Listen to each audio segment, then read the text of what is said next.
ഇഷ്ടമില്ലാത്ത വിവാഹം കഴിച്ചൊരു വ്യക്തിയാണ് ഞാൻ. അതാണ് വിവാഹ ജീവിതത്തെ കുറിച്ച് എനിക്ക് ഓർക്കാൻ താല്പര്യമില്ല എന്നല്ല, അതിലൊന്നും എനിക്ക് ഓർക്കാനായിട്ടില്ല. അതുകൊണ്ട് തന്നെ ഞാൻ ആ സംഗതി ഓർക്കാൻ ആഗ്രഹിക്കുന്നുമില്ല. രണ്ടുപേർക്കും ഇഷ്ടമില്ലായിരുന്നു. എൻ്റെ കെട്ടുന്ന ആളിനും എനിക്കും പരസ്പരം ഇഷ്ടമില്ലാതെയാണ് ഈ വീട്ടുകാരുടെ നിർബന്ധപ്രകാരം ആണ് എൻ്റെ വിവാഹം നടന്നത്. പിന്നെ നമുക്ക് ഉമ്മയില്ല, സാമ്പത്തികം എൻ്റെ ബന്ധുക്കളെല്ലാവരും കൂടെയൊക്കെ ചേർന്നിട്ടാണ് സ്വർണവും അച്ചാരവും സ്ത്രീധനം പ്രശ്നങ്ങളൊക്കെ ഉണ്ടല്ലോ. സ്ത്രീധനമായിട്ട് എനിക്ക് വസ്തുവാണ് തന്നത്. 15 സെന്റ് വസ്തു ഉണ്ട്, അത് ഇപ്പോഴും ഉണ്ട്. ഷജീല സുബൈദ എന്ന അത്ഭുതത്തെ കുറിച്ച് പറയാൻ നിന്നാൽ ഇന്നൊന്നും തീരത്തില്ല. കാരണം നിരവധി പുരസ്കാരങ്ങൾ, നിരവധി അംഗീകാരങ്ങൾ, ജീവിതത്തിൽ ഒറ്റപ്പെട്ടു പോയെങ്കിലും പകച്ചു നിൽക്കാതെ ജീവിതത്തിൽ വളരെയധികം ഫൈറ്റുകൾ, കൈകാല് ഒടിഞ്ഞ് ദിവസങ്ങളോളം കിടപ്പിൽ കിടക്കേണ്ടി വന്നിട്ടുണ്ട്. അബോധാവസ്ഥയിൽ വീട്ടിൽ കിടക്കേണ്ടി വന്നിട്ടുണ്ട്. ഇപ്പോഴൊക്കെ ഷജീലയെ കുറിച്ച് പലരും ആശങ്ക പറഞ്ഞിരുന്നുവെങ്കിലും ഒരു ഫിനിക്സ് പക്ഷിയെ പോലെ ഉയർന്നു വരികയാണ് ഷജീലയെ ചെയ്തത്. ഒത്തിരി പറയാനുണ്ട്. ഇനിയൊരവസരം ഷജീല നമുക്കതിനു വേണ്ടി പറയും.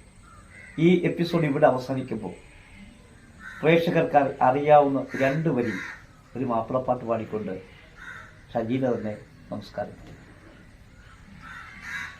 മാപ്പിളപ്പാട്ട് എന്ന് പറയുമ്പോഴത്തേക്ക് ഞാൻ പാടുന്നത്, എനിക്ക് എപ്പോഴും ഫസ്റ്റ് കിട്ടിയിട്ടുള്ളത് എൻ്റെ മനസ്സിനെ വല്ലാതെ ഫീൽ ചെയ്തൊരു പാട്ടാണ്.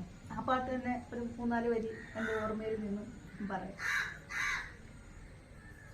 നമ്മൾ യത്തീമെന്ന് പറയുമ്പോൾ അനാഥ എന്നാണ്. അപ്പോൾ അത് ആ ഒരു അവസ്ഥ ഇപ്പോഴും ഞാൻ അനുഭവിക്കുന്നുണ്ട്. ആ ഒരു പാട്ടാണ് എൻ്റെ ഈ 45ാമത് പിറന്നാൾ. മെയ് മാസം 25-ാം തീയതി എൻ്റെ 45ാം പിറന്നാളായിരുന്നു. അന്ന് ഞാൻ ആ പാട്ട് പാടി എൻ്റെ യൂട്യൂബ് ചാനലിൽ അപ്ലോഡ് ചെയ്തിട്ടുണ്ട്. തീർച്ചയായിട്ടും 4 വരി എൻ്റെ പ്രേക്ഷകർക്ക് വേണ്ടി, സാക്ഷി TV-യിലെ പ്രേക്ഷകർക്ക് വേണ്ടി, എൻ്റെ പ്രേക്ഷകർക്ക് വേണ്ടി പാടാം.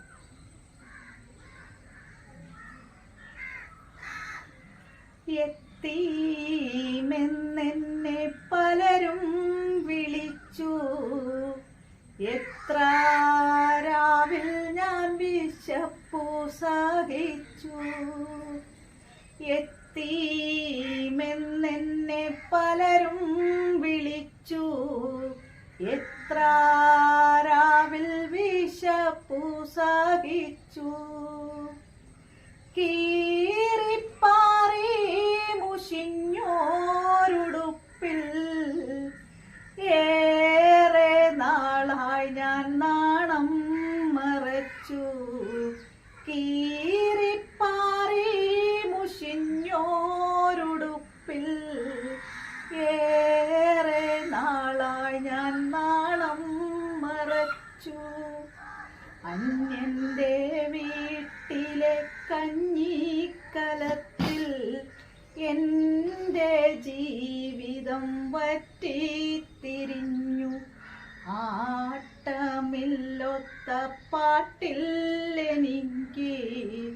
ആട്ടും തുപ്പും ഞാൻ വാങ്ങി മുറയ്ക്ക്.